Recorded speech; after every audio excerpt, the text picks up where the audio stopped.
ನನ್ನ ಎಸ್.ಎಂ. ಕೃಷ್ಣ ಅವರ ಪರಿಚಯ 1968 ಅಲ್ಲಿಂದೀಚೆಗೆ ನಾನು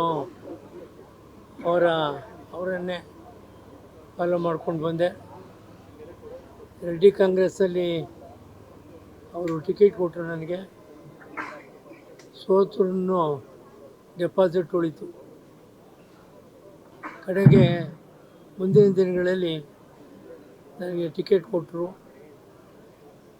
ಬೋರ್ಡ್ ಚೇರ್ಮನ್ ಮಾಡಿದ್ರು. ಭಾಳ ಆತ್ಮೀಯವಾಗಿ ಮಾತಾಡೋರು, ಜೋಕ್ಸ್ ಮಾಡೋರು, ಜೋಕ್ಸ್ ಕೇಳೋರು.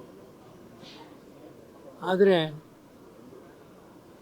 ಅವರಿಗೆ ಮುಖ್ಯಮಂತ್ರಿ ಆಗಿದ್ದಾಗ ಒದಗಿದಂಥ 3 ಸಂಕಷ್ಟಗಳು, ಇಲ್ಲಾಂದರೆ ಅವರು ಭಾಳ ಉತ್ತಮವಾದ ಆಡಳಿತ ಕೊಡ್ತಾಯಿದ್ರು ರಾಜ್ಯಕ್ಕೆ.